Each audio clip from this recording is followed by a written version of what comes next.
Nosotros vamos a presentar el tema del fármaco biotecnológico y el que escogimos fue la insulina. Bueno, vamos a describir el fármaco. La insulina está constituida por dos cadenas que contienen entre 21 y 32 aminoácidos. Es una proteína. La cadena A está unida a la cadena B por dos enlaces disulfuros. Covalentemente conectan los dos encadenamientos y aparte encadenan a A que contiene un puente de disulfuro interno. En la base o el centro de las moléculas está el área hidrofóbica y esto va a contribuir con la estabilidad de la molécula. También los puentes de disulfuro son los que le dan estabilidad. Ok, el modo de obtención. El primer paso va a ser el diseño del vector. Este se va a obtener a partir de la bacteria E. coli, ya que esta presenta una serie de ventajas importantes, como son que su genoma es conocido desde hace varios años, existe una gran cantidad de conocimiento acumulado sobre su fisiología y metabolismo, y aparte se tienen varios vectores bien establecidos para la producción de la insulina. La información genética de la proteína que se va a producir usualmente se va a insertar en un vector que va a ser un plásmido de expresión, un vector de expresión que es un plásmido. Después este mismo plásmido se va a volver a introducir en la bacteria y ahorita voy a explicar los elementos básicos del vector de expresión. Después va a ser la selección de la cepa, el cultivo bacteriano y la purificación. Bueno, diseño del vector. El diseño del vector es una estructura general. Aquí podemos ver la estructura general del vector bacteriano. Se muestra el promotor, que es un Linotac, y el regulador R, que va a ejercer el efector sobre el promotor, cuyas secuencias son de -10 a 35 y están separadas por un espaciador de 17 pares de bases. La flecha indica la dirección de la transcripción, podemos verlo aquí. El sitio de unión del ribosoma sur consiste de la secuencia Shine-Delgado, la SD, seguida de un espaciador rico en adeninas y timinas, cuya longitud óptima es de 8 bases. Y de aquí precede al gen heterólogo. Después la secuencia de término de la transcripción es necesaria para estabilizar al ARN mensajero. Y aquí lo que tenemos es la resistencia al antibiótico, que se pone por ejemplo la ampicilina, y esta facilita la selección de las células transformadas. Y por último tenemos al ORI, que representa el origen de la replicación del vector. Y aquí tenemos un ejemplo de cómo el gen de la insulina se va a insertar en el vector por unas enzimas y después se va a introducir de nuevo en la bacteria. Bueno, después que ya lo introducimos a la bacteria, tenemos el cultivo bacteriano o la propagación. ¿Y cómo va a comenzar esto? Bueno, necesitamos un medio de cultivo para maximizar la productividad de la proteína recombinante, que en este caso es la insulina. Se prefieren alcanzar altas densidades en el bioreactor. Los principales componentes incluyen la fuente de carbono, nitrógeno, fósforo, azufre, potasio y magnesio. Y también se pueden incluir algunos otros cofactores como cobalto, níquel, hierro, entre otros. Los factores de crecimiento como la tiamina son necesarios para un adecuado crecimiento. También deben observarse varios de los componentes del medio y pueden resultar tóxicos a ciertas concentraciones. Por ejemplo, el amonio a partir de los 3 gramos por litro es un contaminante y un tóxico. Después de que ya se propagó, se pasa a fase de purificación, donde se puede hacer por una cromatografía. Y después de que se purifica, ya tenemos la obtención de la insulina. La forma farmacéutica es en bulbo. La denominación común internacional pues es la insulina NPH intermedia, y cada bulbo contiene 100 unidades sobre mililitros de insulina humana. El excipiente que se utiliza es el cloruro de zinc con glicerol y el frasco es de 10 mililitros y se utiliza el fosfato como amortiguador. Las dosis van a depender específicamente de la diabetes que el paciente obtenga, ya sea diabetes mellitus 1 o 2, debido a que en la diabetes mellitus 2 sí el paciente obtiene insulina, pero lo que no tiene es el medio para cómo introducir la glucosa a la célula. Puede ser que el paciente tenga sobrepeso, entonces la grasa que tiene en la célula impide a la glucosa entrar. Entonces no es que necesite insulina, sino que necesita otro medio para que la glucosa entre. Y los pacientes de diabetes mellitus 1 desde el principio van a necesitar la insulina. A menudo las personas con diabetes tipo 2 pues también necesitan insulina debido a que la diabetes es una enfermedad pues progresiva y también por otras causas como estrés o enfermedades que hacen que se necesite la insulina. Entonces, como expliqué, en la diabetes de tipo 2 el páncreas se va a cansar y ya no va a cumplir con su función de mantener el azúcar en sangre bajo control. Entonces acá, en el caso de diabetes mellitus 2, los ajustes de dosis se deberán realizar de cada 5 a 7 días de acuerdo a los niveles de glucemia matutina. Y aquí tenemos una tabla donde podemos ver cómo se pueden ir guiando. Por ejemplo, de 100 a 120 miligramos sobre DL, se puede ver el aumento de dosis de insulina nocturna subcutánea de larga duración y ya nos dice las unidades que se deben de utilizar. Los mecanismos de acción de la insulina son la interacción entre las hormonas pancreáticas de la insulina, estas son secretadas por las células alfa y beta y sus acciones son antagónicas a nivel metabolismo energético. Su unión a receptores específicos se localizan en las membranas celulares. El receptor de insulina es una glucoproteína que pertenece a la clasificación de factores de crecimiento con actividad intrínseca de sinasas de la proteína de tirosina, aquí como se muestra en la imagen, que pertenece a la subunidad alfa y a la subunidad beta. Entonces, siendo el resultado de la autofosforilación de varios receptores de insulina en residuos de tirosina y el reclutamiento y la fosforilación del sustrato de este receptor de proteínas también está involucrado en este mecanismo de acción. Posteriormente, después de esta fosforilación, el receptor de insulina como sustrato actúa como proteína de acoplamiento para varios homologías de dominio que contienen las moléculas, incluyendo el GRB2 y el pequeño adaptador de proteína MCK de tirosina fosfatasa. El receptor de insulina es un heterotetrámero que consiste de dos subunidades alfas extracelulares unidas a la subunidad beta. ¿Se cambia uno? Las subunidades alfas contienen las regiones de unión de la insulina de alfa 1 R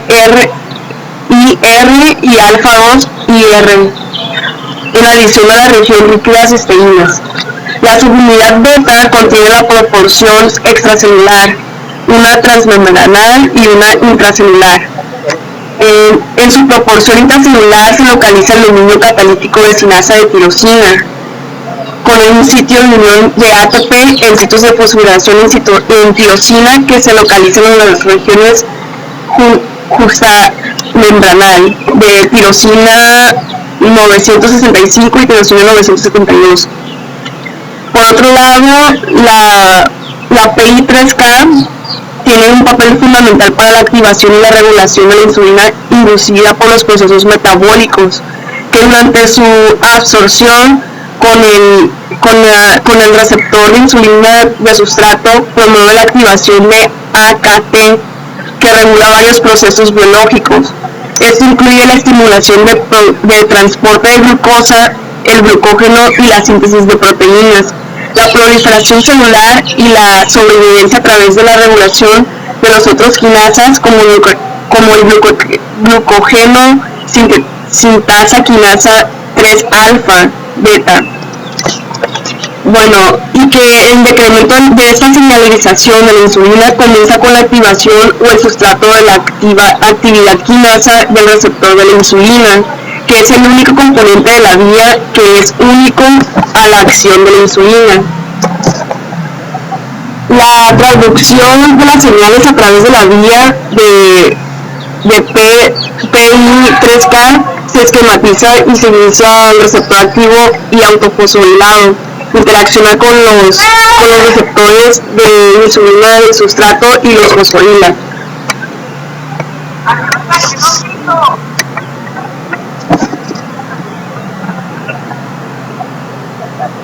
La traducción de estas señales está englomerado con el receptor activo y el autofosforilado. Interacciona con el receptor de la insulina del sustrato y eso provoca que se haga la fosforilación. Este contiene un dominio terminal y de homología altamente conservado, seguido por un dominio de fosfotirosinas que en conjunto permanecen al acoplamiento del receptor de insulina activo. Entonces, básicamente este metabolismo ocurre por la activación por la vía de PI3K por la insulina, y esta vía es la más importante y representa una principal mecanismo en que sus funciones se metabolizan y permite que la insulina haga su acción farmacológica.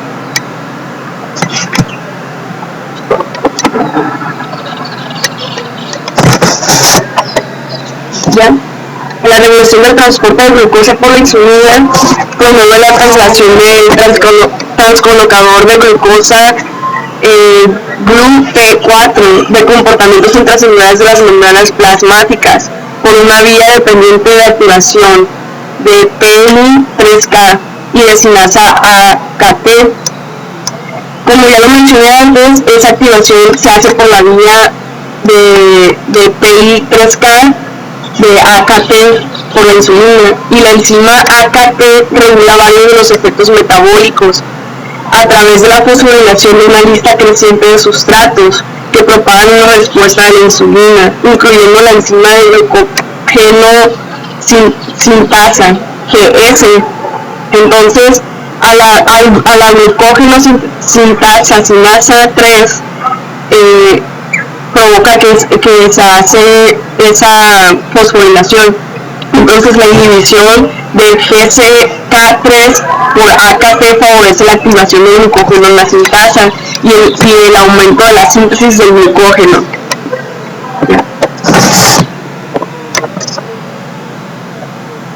Entonces, la acción de la insulina son moduladas a través de diferentes mecanismos, entre los que destacan es la endocitosis y el reciclamiento de los receptores que controlan su degradación y el número de las membranas celulares. La acción de las proteínas con la actividad fosfatasa de tirosina también es una de las acciones de la insulina que son moduladas a través de diferentes de estos mecanismos, en donde se hace una fosforilación de residuos de proteínas clave de esa señalización de la insulina, como es el receptor de insulina del sustrato y su propio receptor, y como ven o como una tercera vía alterna, la fosforilación en los residuos de serina y tirosina del receptor de insulina y del receptor de insulina del sustrato. Esos mecanismos se regulan la señalización de la insulina a través del receptor o de las proteínas río abajo de este método. Entonces la actividad se ve desacoplando la formación de complejos proteicos y se regula su número de localización celular.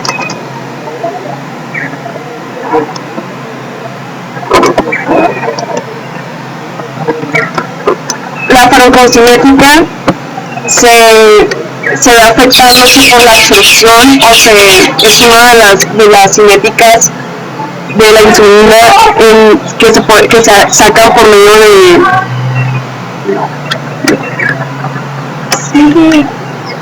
la absorción en las vías de administración de la insulina.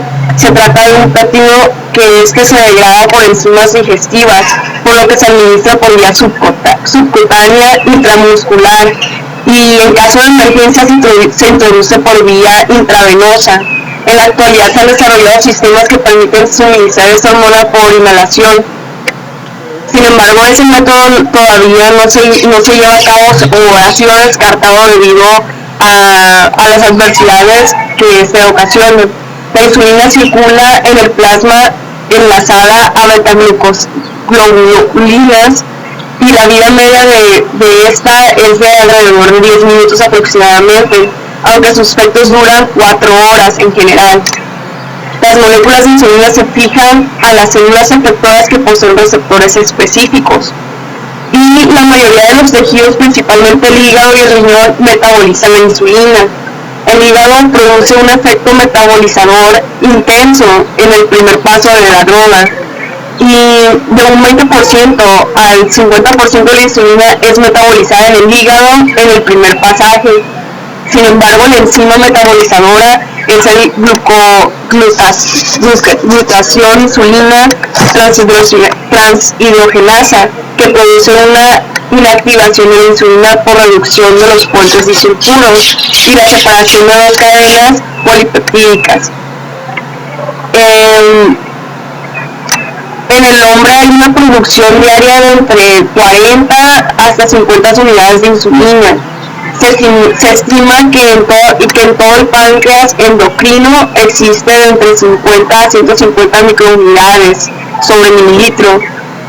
Entonces, la cinética de la insulina por vía subcutánea se puede medir mediante la siguiente ecuación, donde ISC1 y ISC2 son las cantidades de insulina en la vía subcutánea del sitio de absorción, y cada SC1 es la absorción de primer orden, como consiste en la tasa de absorción para mayor parte de la absorción de la dosis de la insulina en la vía subcutánea, NSC, y que esta absorción inicia inmediatamente con KA-SC2, que es el primer orden como constante de la tasa de absorción para el resto de la dosis de la insulina, NSC, que fue la absorción después del retraso de tiempo.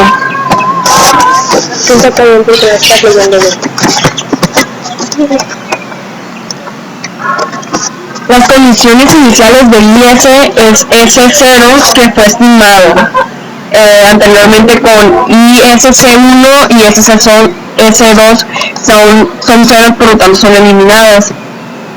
Entonces eso nos va a permitir conocer la dosis de insulina que es absorbida y metabolizada en el cuerpo.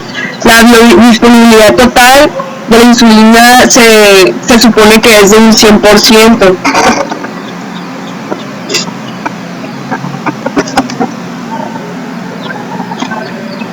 La distribución: la insulina circula en la sangre como un monómero de líquido, y su volumen de distribución se aproxima al volumen extracelular. La vida media del plasma es de 5 hasta 8 minutos. Casi todos los tipos de células responden a la insulina, pero el hígado, los músculos y el tejido adiposo son los más sensibles a la hormona. Otro factor importante es el factor de crecimiento de la insulina, la relaxina, que permite que incluya el factor 1 de crecimiento de la insulina, IGF-1.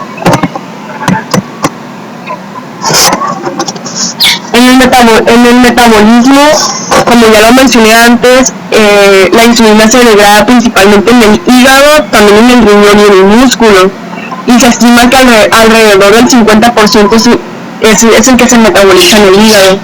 La insulina se filtra en los glomérulos renales y se absorbe con los túbulos, lugar donde también sufre la desintegración.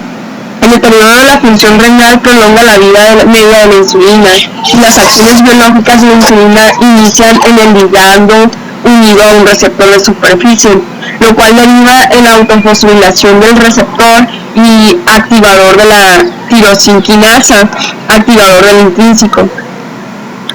El receptor de la insulina fosforilado tirosinquinasa inicia la activación de dos vías metabólicas diferentes.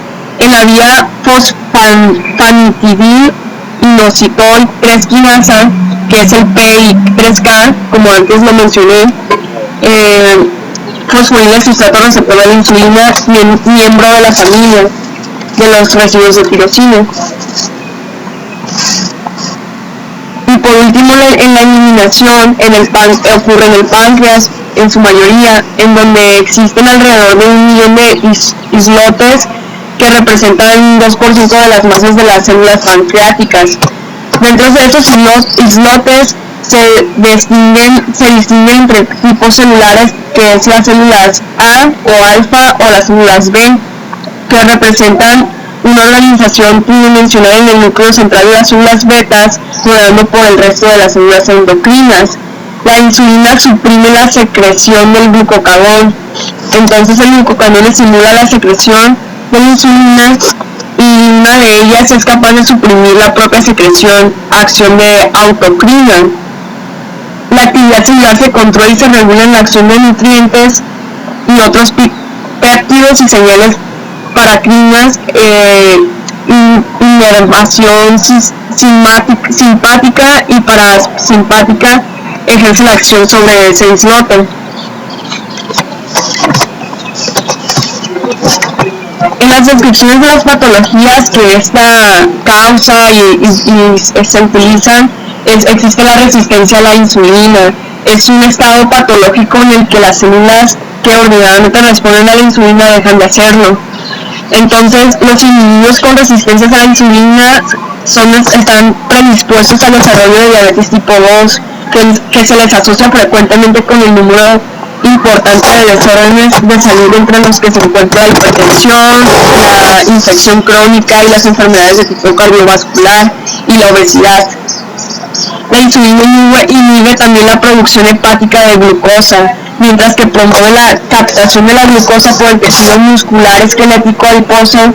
En otras palabras, esto significa que suprime la liberación de ácidos grasos libres, mientras que favorece la síntesis de triglicéridos en el tejido adiposo. Una de las razones por las cuales existe esta alteración se ve expresado en el deterioro de las señalizaciones de las moléculas que conducen a la resistencia de la insulina, debido a la adición de ácidos grasos libres. Entre las alteraciones más comunes se encuentra la disminución en el número de receptores y de la actividad de la sinasa, en donde un aumento en el estado de la fosforilación en residuos de serina y tirosina de proteínas como clave en el receptor y en su sustrato, la disminución, por lo que ocasiona la disminución de la actividad de las sinasas PI3K y AKT, y estos efectos en la expresión y en la función del transportador.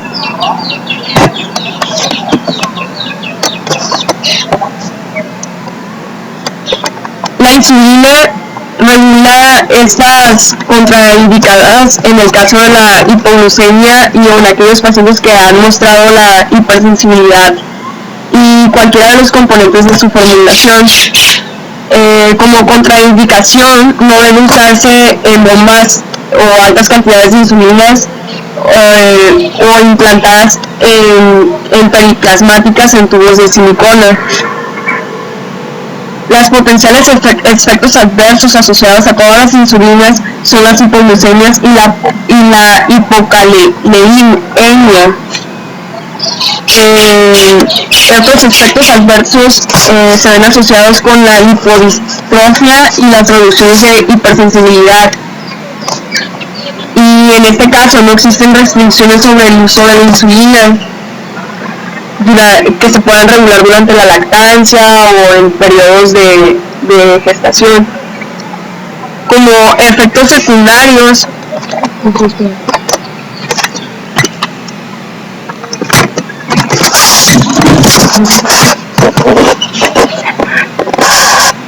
Bueno, la toxicidad de interacciones con otros medicamentos, hay estudios que se basan en esta relación, que la toxicidad de la insulina no representa una existencia o una toxicidad en estos casos. La molécula de la insulina se administra y es idéntica a la excretada de manera normal por el organismo. Por tal caso, esto significa que no existen estudios relacionados con alguna toxicidad implicada ante la insulina. Como las interacciones, se puede decir que diversas sustancias afectan al metabolismo de la glucosa y pueden requerir el ajuste de las dosis de insulina, como por ejemplo la inducción de hormonas o la cantidad de excesos de ácidos grasos que se emanan en el cuerpo. Entonces ahí es cuando se hace una regulación de las dosis de insulina que son administradas en pacientes con diabetes.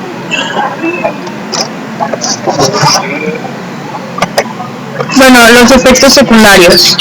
Uno de los efectos secundarios es la hipoglucemia o bajos niveles de glucosa en la sangre. ¿Y qué es esto? Bueno, la hipoglucemia o baja de azúcar encabeza la lista de efectos secundarios de la insulina, ya que es una condición que se presenta cuando los niveles de glucosa en la sangre, que es la glicemia, descienden cuando los niveles de glucosa están normales, tornándose en una situación muy peligrosa. Y si estos valores descienden demasiado, puede ocasionar inconsciencia, daños neurológicos irreversibles e incluso la muerte si no se revierte el problema a tiempo. La hipoglicemia se presenta cuando se inyecta demasiada insulina, o se hace mucho ejercicio, no se come lo suficiente, o no se come en el horario establecido, o se salta alguna comida de la merienda. También la atropia o la lipotropia, que es también conocida como lipotropia, desgaste de los tejidos grasos debajo de la piel. Esto ocurre generalmente al utilizar insulinas impuras o cuando no se rotan los sitios de inyección, o sea que se está inyectando en el mismo sitio todo el tiempo. La hipertrofia es un hinchazón o un abultamiento del tejido graso. Este aparece por los efectos de la insulina debajo a que puede facilitar la formación de tejido graso de la piel, generando zonas inflamadas y suaves. También pueden ser provocadas por utilizar más de una vez la misma aguja o jeringa y además por no rotar diario los sitios de inyección igualmente. La atrofia o la hipertrofia suelen no presentar enrojecimiento o no producir dolor. Es recomendable que se roten los sitios también donde se inyecta la insulina, los cuales están ubicados en los brazos, abdomen, muslos y pompis. Se utilizan agujas nuevas con cada inyección y no se utilizan insulinas impuras para que esto no pase. Las alergias, bueno, esto es algo raro, y cuando una persona comienza a utilizar insulina puede tener irritación, picazón en el sitio de inyección. Generalmente estas reacciones tienden a desaparecer luego de algunas semanas, pero por otro lado las insulinas de hoy en día son más puras y reducen la incidencia de reacciones alérgicas. Y hay otro que es la alergia a la insulina, que en algunas ocasiones una persona con diabetes puede ser alérgica a su propia insulina. Estas personas deberán ser desensibilizadas mediante una terapia de inyecciones con incremento progresivo de dosis, o sea, de menor a mayor. O sea que se les inyectan pequeñas cantidades de insulinas, poco a poco se les incrementa la dosis hasta alcanzar una dosis indicada. Y está la resistencia a la insulina. Esta es para las personas con tipo 1, que son insulinodependientes. La resistencia para la insulina ocurre cuando sus organismos producen mucha cantidad de anticuerpos a la insulina que se inyectan, o para las personas con diabetes tipo 2, que son los no insulinodependientes, y es como explicaba anteriormente, que es debido a la obesidad, generalmente le causa la resistencia a la insulina, y no es tanto resistencia, sino que no permite que la insulina transporte y inserte la glucosa en la sangre debido a la grasa que está en la membrana.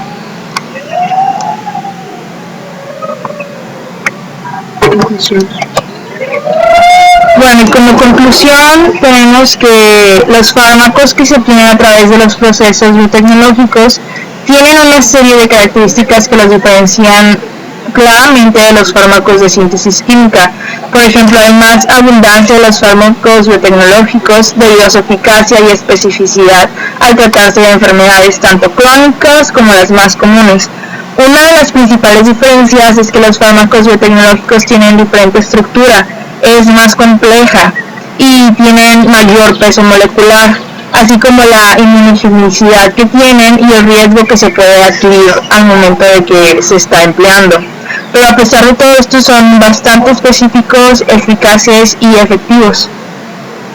Y pues los fármacos biotecnológicos, debido a su acción farmacológica, la manera de obtención y de otras cualidades, garantizan la especificidad en que actúa ante una patología. Esto se debe a su conformación, estructura y propiedades que imitan a las moléculas producidas por el individuo de forma natural, además de que se tiene la ventaja de disminuir las potencias de los efectos adversos en el organismo humano. Sin embargo, la desventaja de esos tipos de fármacos implica la inmunogenicidad que esta podría ocasionar en el organismo y el grado en que esto lo afectaría. Tales adversidades forman parte de los porcentajes inevitables, lo cual involucra que el monitoreo periódico ante la exposición de la insulina sea de manera constante por si llegara a sufrir alguna de esas adversidades en los pacientes. Y esto sería todo, muchas gracias. Gracias.